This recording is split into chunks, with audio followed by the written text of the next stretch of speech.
Salut à toutes et à tous, c'est Ben, très heureux de vous retrouver sur ma chaîne YouTube Un jour un film, afin de vous faire partager mon amour du 7e art, en vous proposant chaque jour un film du grand écran à voir sur le petit.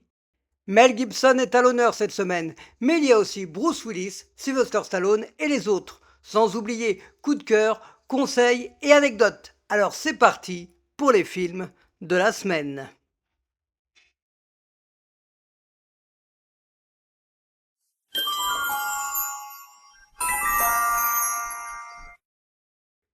Speed est un film américain datant de 1994, réalisé par Yann de Monte, avec Keanu Reeves, Sandra Bullock et Dennis Hopper.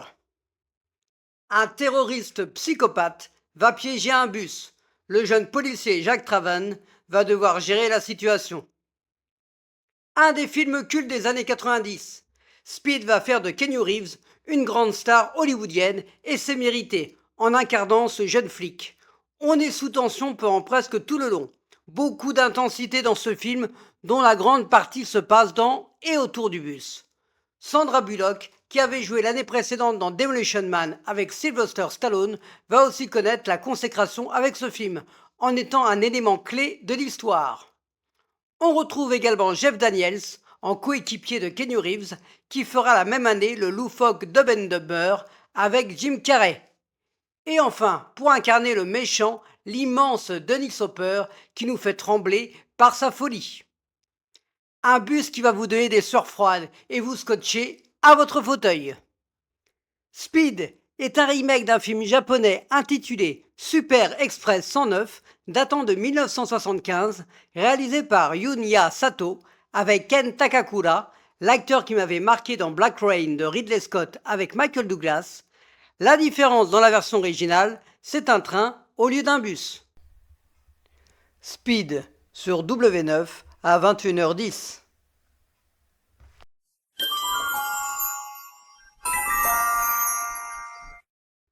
Braveheart est un film américain datant de 1995, réalisé par Mel Gibson avec Mel Gibson, Sophie Marceau et Patrick McGowan.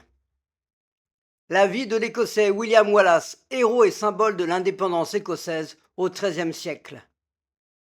Ce film est l'un de mes préférés. Mel Gibson devant et derrière la caméra pour la deuxième fois, après L'homme sans visage 2 ans avant, et là, c'est magistral. Décors, costumes, musique, l'intensité créée par Gibson sur cette histoire romancée du héros écossais William Wallace nous mène claque. Sophie Marceau est juste et touchante en Isabelle de France, qui fera une autre grosse production américaine en incarnant une James Bond girl dans Le Monde ne suffit pas, aux côtés de Pierce Brosnan en 1999. On retrouve aussi Patrick McGowan, le fameux prisonnier de la série des années 60, en Édouard Ier d'Angleterre, assez glaçant. Des scènes de bataille époustouflantes, de la violence mais justifiée, et un Mel Gibson en transe pour incarner ce cœur brave.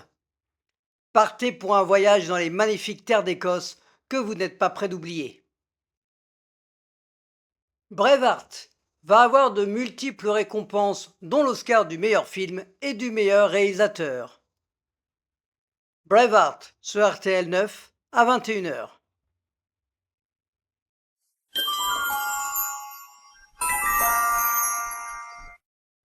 Malcolm est une série américaine datant de 2000, créée par Linwood Boomer avec Frankie Muniz, Jane Kaczmarek et Bryan Cranston. Le quotidien d'une famille américaine avec plusieurs enfants dont Malcolm, qui est surdoué. Cette série des années 2000 est une vraie référence. Cette famille complètement déjantée va faire le bonheur des jeunes ados de l'époque. Irrévérencieux, politiquement incorrect, mais surtout drôle, Malcolm est dans l'inventivité à chaque épisode. Les 4 frères sont complices pour faire les pires bêtises. Le père, qui sera 8 ans plus tard l'excellent Walter White dans Breaking Bad, l'une des meilleures séries existantes, ici est presque aussi irresponsable que ses enfants. Heureusement que la mère essaie tant bien que mal de mettre un peu d'ordre dans cette famille avec une main de fer. Pour ce soir, ce sont des épisodes de la 2e saison que vous pouvez retrouver, alors laissez-vous tenter par l'univers de Malcolm. Le retour pour quelques épisodes est prévu bientôt sur la plateforme Disney+, mais sans Eric Per Sullivan, celui qui incarnait Dewey, n'a pas voulu renouveler l'expérience. Malcolm sur Gulli à 21h05.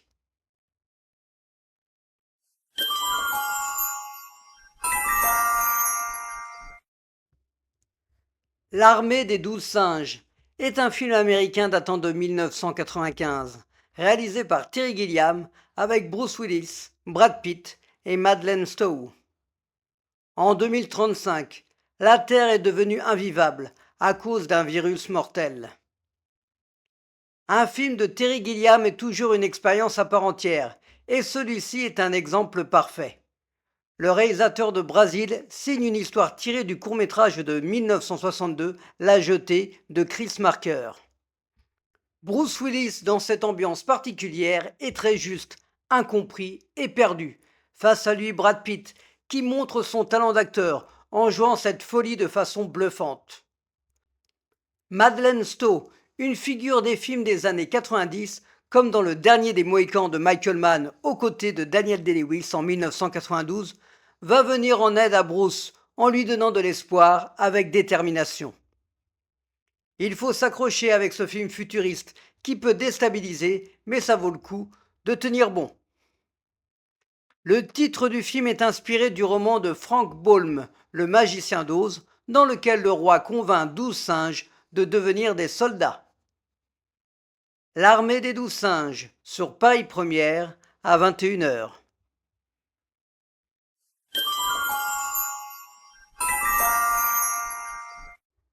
La Cité de la Peur est un film français datant de 1994, réalisé par Alain Berberian avec Alain Chabat, Dominique Farrugia et Chantal Lobby.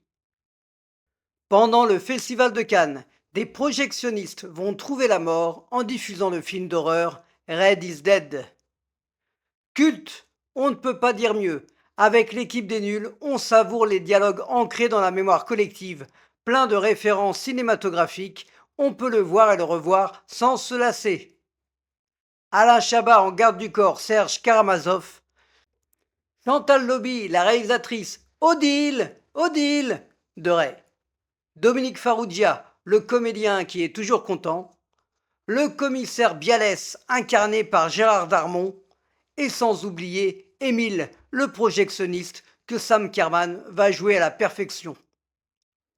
De multiples apparitions d'acteurs sont là aussi pour d'agréables clins d'œil. Un festival de Cannes comme ça, on en redemande. Alors prenez un chewing-gum, dansez la carioca, sinon ça va couper chérie. Ce sera le premier film du réalisateur Alain Berberian qui fera un autre gros succès quelques années plus tard, Le Boulet, avec Gérard Lanvin et Benoît Poelvoorde. La Cité de la Peur, sur Gulli, à 21h05. Cobra est un film américain datant de 1986, réalisé par George Cosmatos avec Sylvester Stallone, Brigitte Nielsen et Ronnie Santoni. Le lieutenant Marion Cobretti dit Cobra va devoir enquêter sur une série de meurtres et protéger une jeune femme. Stallone est là, et ses gros bras aussi, un pur film d'action de ces années 80, avec un Marion Cobretti qui en impose, lunettes de soleil, allumettes à la bouche, qui va porter secours à Brigitte Nielsen, qui était la femme de Stallone à l'époque, qui avait d'ailleurs joué l'année précédente dans Rocky IV et qui fera l'année suivante le flic de Beverly Hills 2 de Tony Scott avec Eddie Murphy. Le méchant Brian Thompson a une vraie gueule qui fait peur. Il était d'ailleurs un des punks dans le Terminator de James Cameron en 1984.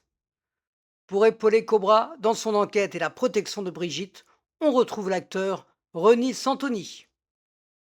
Dire que c'est un grand Stallone? Non, mais c'est un bon plaisir du samedi soir. George Cosmatos et Sylvester Stallone avaient déjà travaillé ensemble dans Rambo 2 l'année précédente. Cobra, sur RTL 9 à 20h55.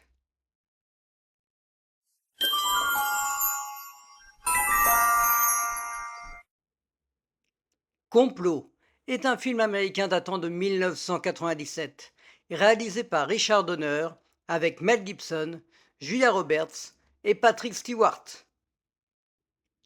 À New York, un chauffeur de taxi paranoïaque est persuadé que de nombreux complots existent, notamment contre le président des États-Unis. Le regretté Richard Donner retrouve une fois de plus Mel Gibson en dehors de la série des films L'Arme fatale pour un film qui est assez particulier avec de la tension et du suspense. Mel Gibson, excellent taxi driver fou, crée notamment avec son regard un personnage fort et touchant à la fois. La formidable Julia Roberts, qui essaie tant bien que mal de gérer Gibson, montre qu'elle est performante dans différents registres, bien loin ici de la comédie romantique, et les deux acteurs forment un couple très complice. Patrick Stewart, que tout le monde connaît en professeur Xavier des X-Men, est un méchant avec une touche de perversité qui donne des sueurs froides. Des scènes choc, un film pas très connu, mais qui va vous marquer. Petit clin d'œil du réalisateur sur sa propre filmographie, puisqu'il y a une scène dans une salle de cinéma qui diffuse Lady Hawk, son film de 1985, avec Michelle Pfeiffer, Rutger Hauer et Matthew Broderick. Complot sur Arte à 21h.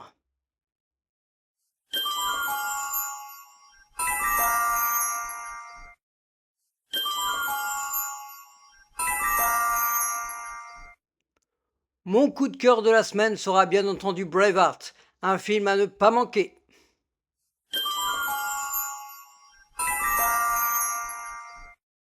Les Dents de la Mer, un succès monstre, est un documentaire datant de 2024 réalisé par Olivier Bonnard. Un documentaire sur le film qui va effrayer des générations entières, Les Dents de la Mer de Steven Spielberg, avec différents intervenants, images d'archives, anecdotes, un pur bonheur de voir l'envers du décor et le succès de ce film qui va marquer le cinéma à jamais. Les Dents de la Mer, un succès monstre, à voir sur arte.tv. Voilà, c'est tout pour les films de la semaine. J'espère que cette sélection vous a plu. Je vous invite à liker, à partager sur les réseaux sociaux et avec votre entourage, à commenter pour savoir votre avis sur ma sélection, mais aussi à activer la petite cloche pour savoir chaque jour le film qui correspond et à vous abonner si ce n'est pas encore fait. N'hésitez pas également à regarder ma vidéo spéciale Mission Impossible. Je vous souhaite une bonne semaine à toutes et à tous et je vous dis à la semaine prochaine.